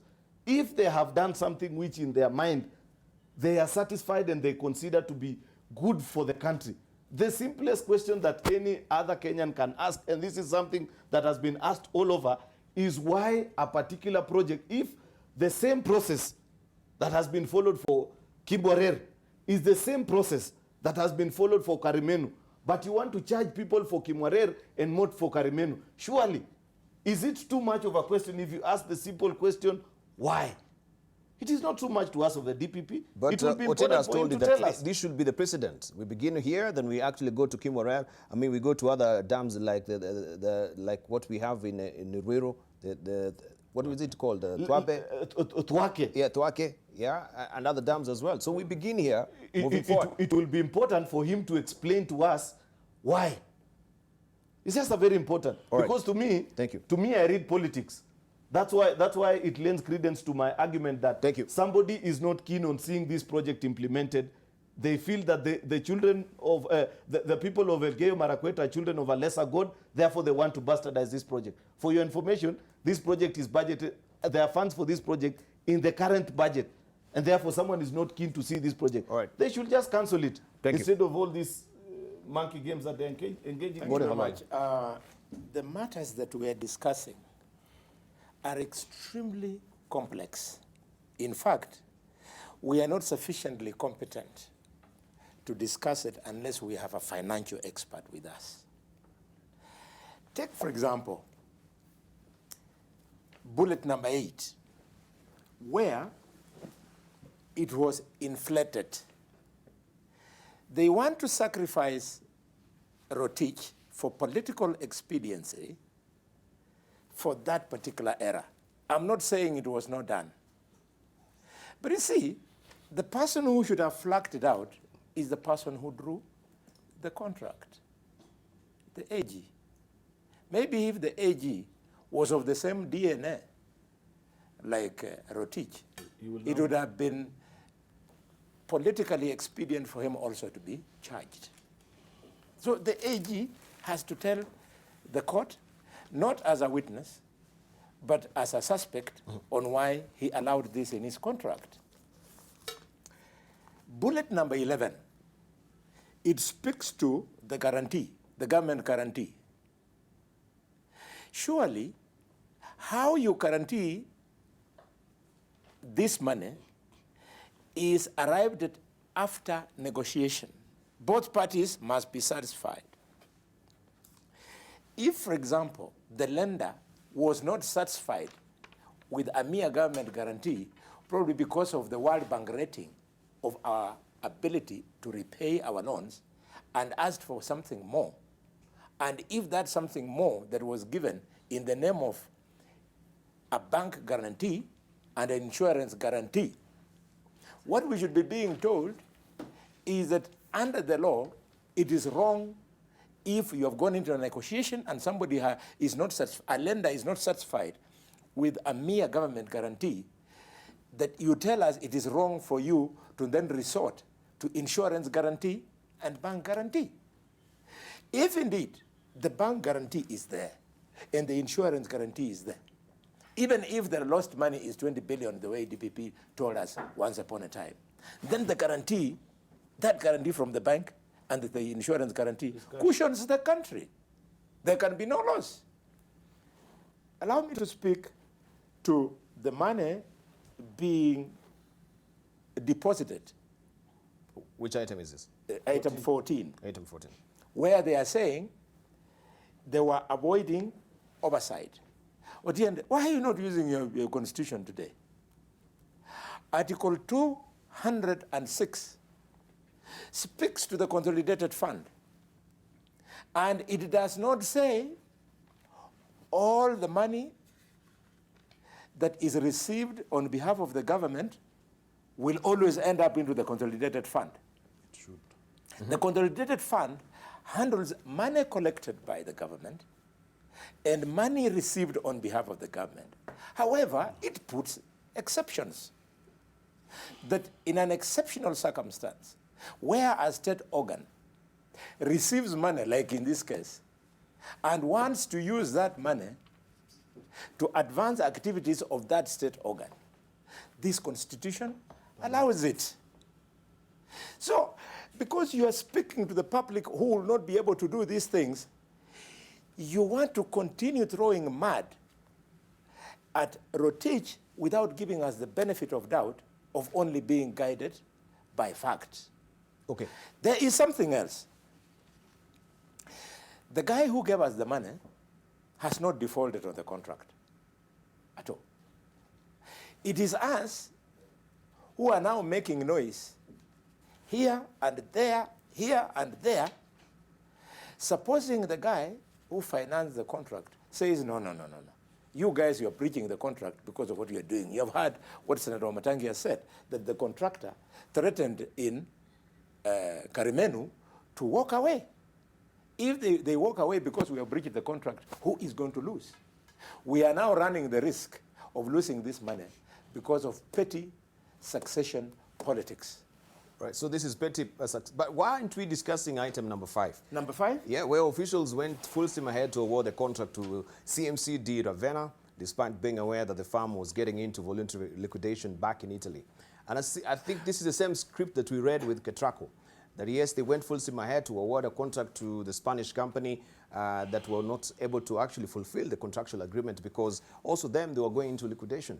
And we are here still paying, we were paying 5 billion shillings a month to actually, because we could not evacuate, you know. Do you know how you insulate the public against this? No.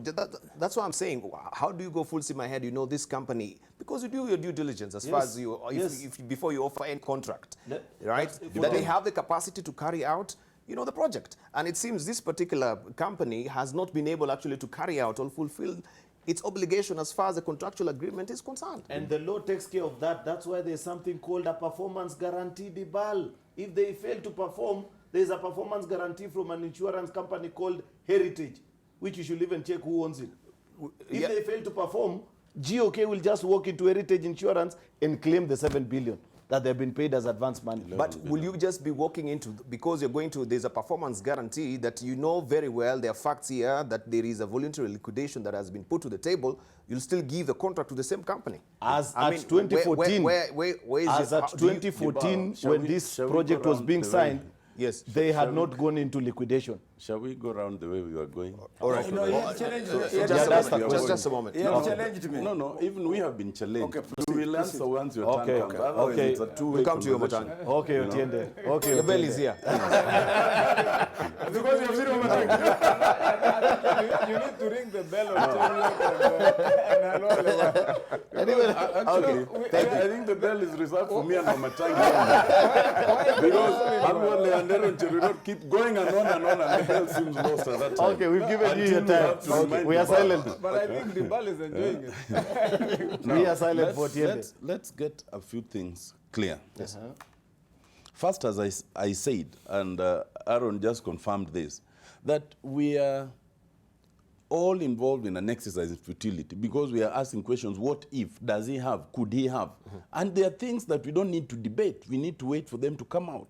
So the point that I was making, with Aaron earlier disagreed, but I think now he agrees, is discussing all these things at this forum is an exercise in futility because we are saying we suppose, we think, we should, you know. But let's get some things clear. And let's start from where Boni Halwale left.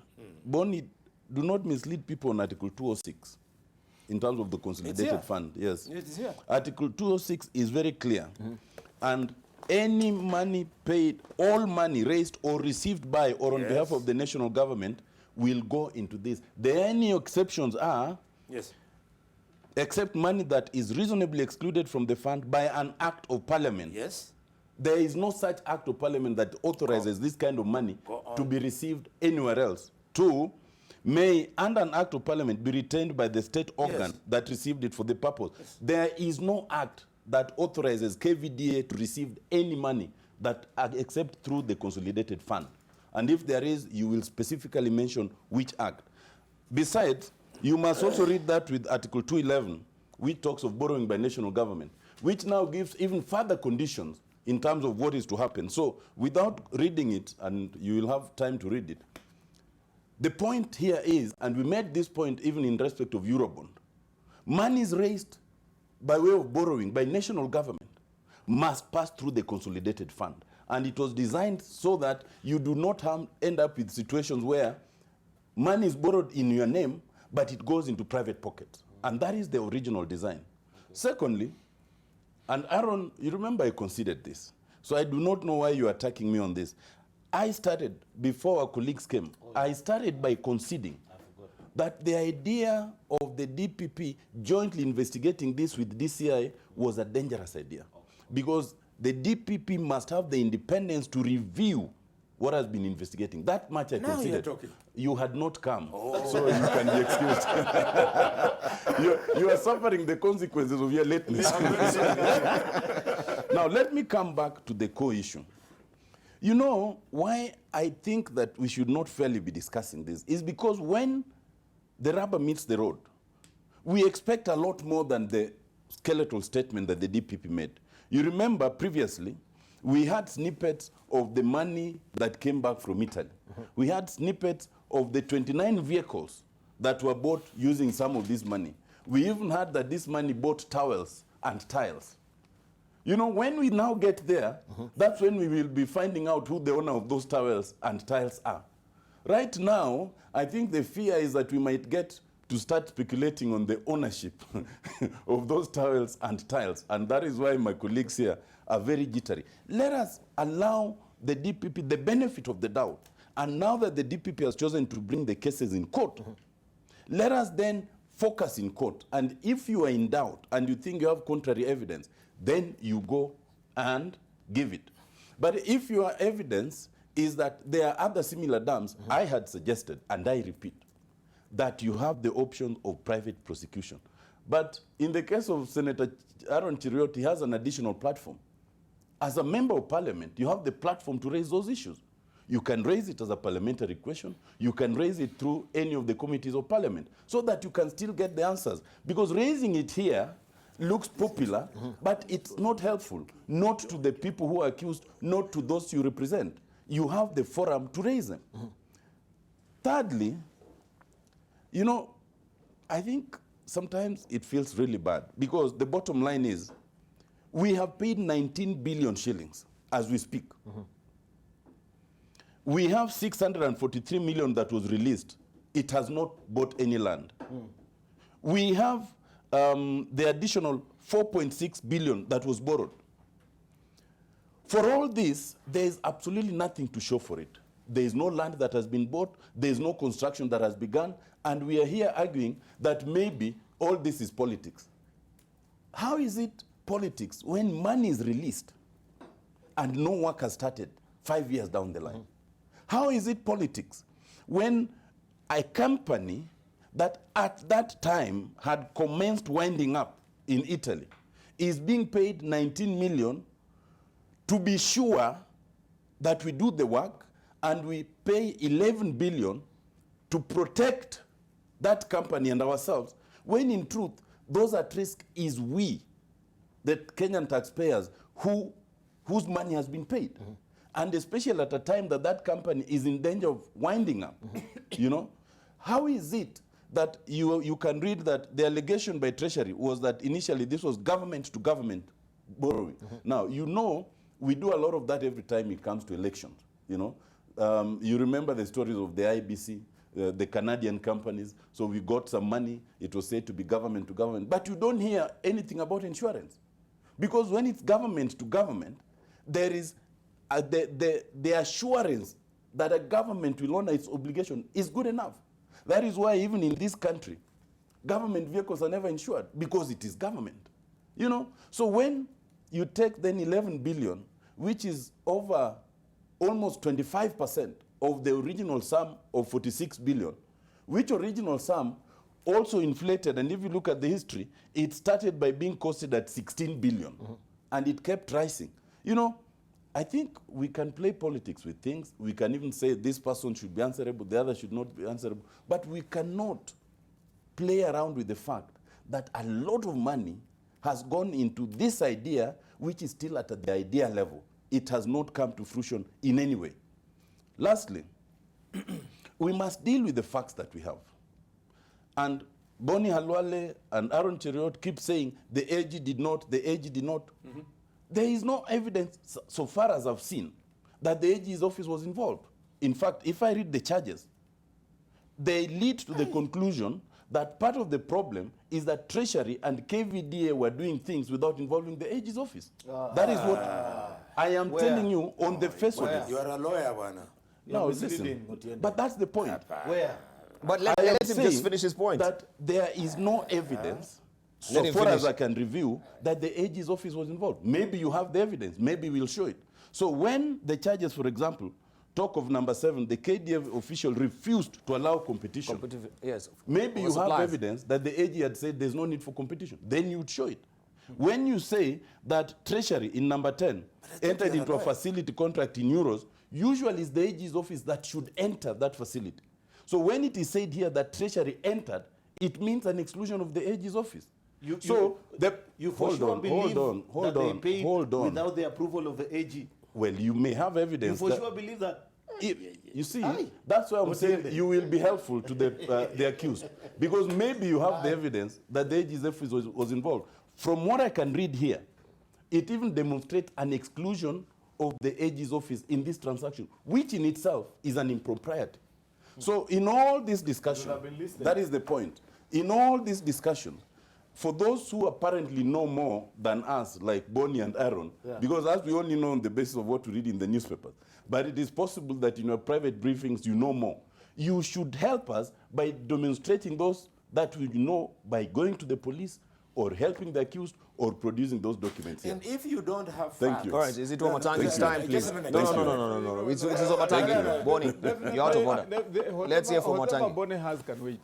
I mean, you know, he has spoken for 30 minutes straight from 6. So anyway, thank you, Debarl. Debarl, I would want us to agree as we continue the discussion that the summary on page 5 of the Daily Nation cannot substitute for the affidavit of the DPP, because you know the way you try to drive us point by point, point number 1, point number 2, you know now we of course you have turned us into prosecutors No, defenders. and defense witnesses.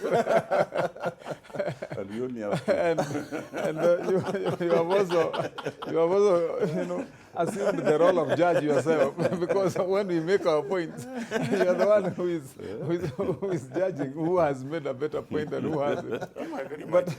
But can we just agree that this is a discussion because the truth will come out, as we said earlier today, with evidence that will be tabled.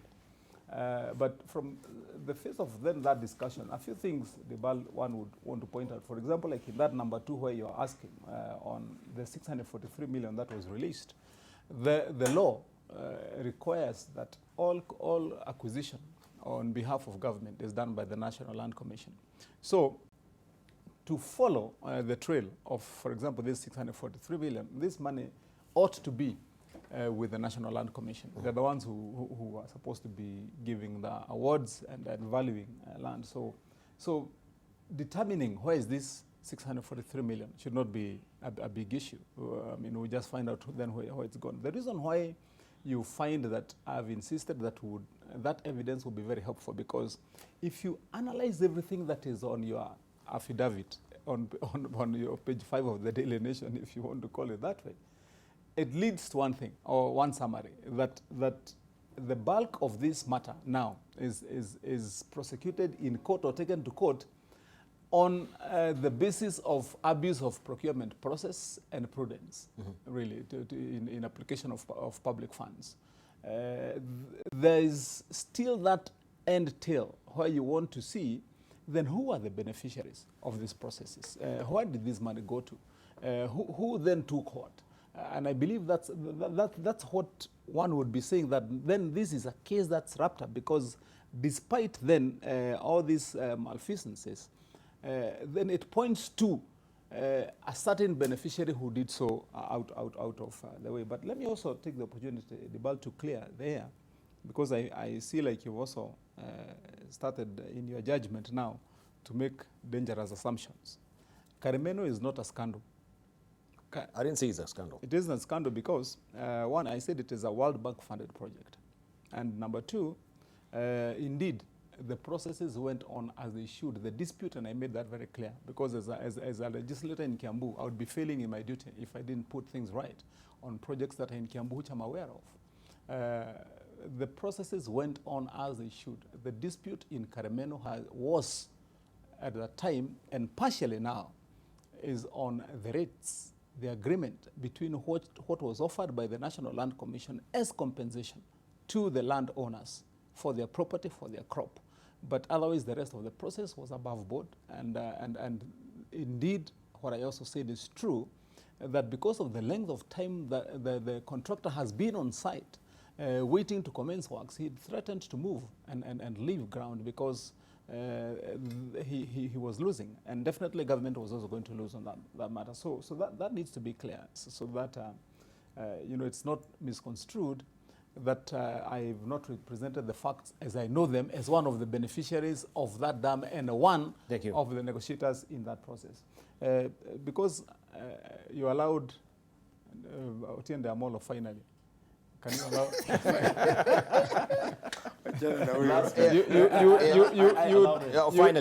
You'd allow me. Yeah, you come to. You'd allow me my final, because as we've said, Debarl, let members of the public understand that in this forum this morning, it should not be misunderstood to mean, and I want this to be clear, that we would, for any one reason, be with anyone who is corrupt in this republic. We cannot. Thank you. We cannot advocate for corruption, but the processes all the time has got to result in justice. The way it is meted out and expected in our laws, either way, so that we can have responsible officers, but we can also have the freedom of individuals, also as enshrined in the Constitution. Right, thank you. Done the way it all right, we've heard from the politics. Let's hear from the people. We have Isaiah hanging on the line, and then we'll come back to our panelists as we also are preparing to wind up. Isaiah, good morning. Morning to you. Morning to you. How are you? I'm very fine. All right. Do you have a question or a contribution for our panelists this morning, very briefly, sir? Yes, I have a contribution. Very briefly, yes. Yes, I would like to tell wanasiasa wakae kando na hii makesi ya dams na ya Kimwarer na Aror. Yes, because if we politicize, we get court lost somewhere in the court. And then I would like to tell wanasiasa the investigative agents, we are waiting for the NYS scandal also. That is where we lost a lot of money, and some people who are in NYS have not been paid. The young those who are working for NYS have not been paid since the money got lost. Yeah, so we are waiting for that case to take on, and we shall see how it goes. Thank you. Isaiah there from Badara. We have also Roderick from Kakamega. Good morning, Roderick. Good morning, Debarl. Morning to you. Have a question or contribution for us? I have a contribution and one question to Mr. Jeriot and Mr. Boni Khadwale. I beg your pardon? Mr. Boni Khadwale, my former senator. Yes, please. My contribution is this. Something like what Mr. Jeriot is talking about, like the other dam. Yes. It has no any scandal. So if you have any evidence or he has information that that dam has a scandal, he should go to the police report and prosecute the same. He has not done that. And that's why I'm asking them or requesting them not to take it as a political way. Let them argue as a matter that affects all Kenyans, not as part of the country. Thank you. My contribution. Thank you, Lodrick there from Kakamega. Also, we have Joshua. Good morning, Joshua. Good morning, Debarl. Morning to you. Very briefly, I think intelligence died among our political class. It's very simple on this issue. Number one, we do not have any physical dam at Kimwarer or Aror Dam. Yes. Number two, we do not have any money in the account. Money cannot be accounted for. It's only common sense and logical that something amiss happened in between, and we are seeking questions on where taxpayers' money went to. When I see Cheriot frothing in the mouth trying to defend what he has no idea or knowledge about, it really tells you the kind of politicians we have. I think we are tired of this shenanigans, and just let's leave this to the court and the DPP to come up with the facts, please. Right. Thank you, Isaiah, Lodrick, and also Joshua there from Murang'a. Maybe your reactions as we're also preparing to wind up.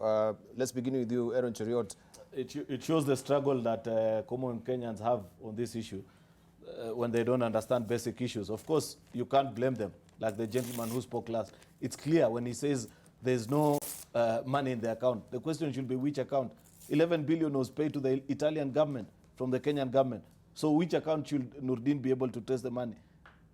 You know, CMC Davina got the other bulk of the money as advance payment, and which leads us to the other question. If, and it's good as Senator Matangi has said, that there is no scandal in Karimeno, which is a very good point, because it leads you to ask then the question, then how is Kimwarer a scandal? Yet I have told you that the same process that was followed for Kimwarer is the same followed for that was followed for Karimeno. So at what point does one become a scandal and another one not a scandal? It's just common sense that people, unfortunately, are not able to follow. You know, the absurdity of this is that the questions that we are asking is to help the country understand these things better. It will be important for us to understand that DPP and DCI, after flying half the world, accumulating frequent flyer miles, came back home to tell us about procurement process. Never. For, you know, all along, I knew that what we are in here for is a paper trail of the money, being told that this particular one, instead of being paid to the contractor, it went into an offshore account in Cayman Islands and that kind of a thing. But unfortunately, this is what we are being treated to. And when you ask critical questions, it doesn't mean. In fact, the person who's politicizing the war on corruption is DPP and DCI, not as the politicians. All right, thank you. Okay, so, but we have to appreciate also it has to begin somewhere. And if the procurement rules that were floated, that is where it has to begin. Otenia Molo. Well, since this is also the closing comments, I think the bottom line is money was given for a purpose. That purpose has not been effected. And that money, we has not gotten value for money. Some people must be held to account. It is my expectation that the prosecution by the DPP will be matched by the evidence, which brings me to my second point. that anytime the DPP raises a statement as it did, it raises public expectation of conviction. And it is my hope that the evidence is commensurate to the weight, or the evidence is commensurate to the weight expected of evidence in such matters, so that we actually end up in corruption. And if there are any other instances or any other dams which are similarly situated, they should also invite prosecution. Thank you. Boni Khalwale? The argument by the last caller, which is also supported by my brother Otiende, is that money has been spent, but there's no land to show, and people are asking, where's the money? The answers are two. One, the land is going to be shown at the end of the compensation. You do not expect villagers, just because you are government, to surrender their land before you compensate them. At that stage, the money will be shown. Senator Wamatangi has confirmed that his people have actually been paid, but they have not moved because they have not been paid at the rate that they are negotiating for. So until you pay in advance, you will not have any land to show. And the second point to that is that part of that money, Otiende, was paid to insurance companies. And I want to challenge the media this morning. Tomorrow, print out the names of the insurance companies that were paid. And also tell the public who are the directors of those insurance companies. You people are really going to be shocked. That is where the money is, in the insurance companies. The last point I want to make. I think you're making 2 points. The second was your point. The second on the insurance was your point, isn't it? Insurance? Was your second point. Well, no, my first point was that there's no land to be shown because people are still being compensated. It makes sense. All right, your second point, sir. My second point was insurance, which I have challenged you. You must publish the names of the insurance companies and their directors. So I was concluding by saying the allegation on page 5 in 6. Yes, continue. That this company was awarded the tender despite not having completed an earlier tender they were having is laughable, because we have got a tender committee. I was expecting number 6 to be telling us that it was single sourcing. But if they went through the technical tender committee and they were satisfied, the technical tender committee must have been satisfied with the reasons why the other project is not complete and why they thought that this company would still deserve to be given this job. Thank you. Wamatangi, finally. Debarl, my point is simple, that cases are won and lost in court, not in the public arena. And they are won on the basis of the evidence adduced and the veracity of that evidence. You know, it stands the test of time and also stands the test of being true and applicable. And that's what will happen today. And once that has happened, then the country will know who has done what, who has not done what, and who is guilty, who is not guilty.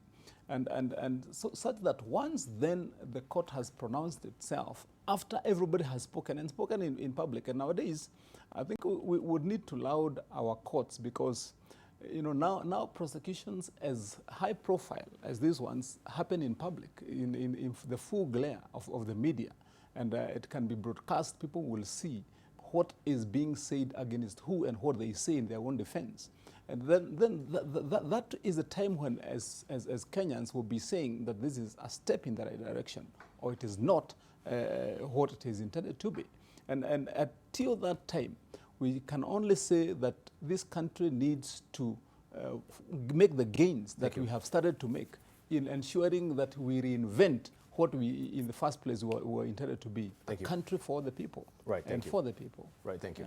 Of course, there you have it from our guest this morning. You've been watching People and Politics. It's 8 on the nose. Thank you for your valued company. And of course, your contribution on social media. We cannot be able to read all the tweets this morning because we're strapped for time. But thank you, nonetheless, for contributing. You've been watching People and Politics. My name is Debarl.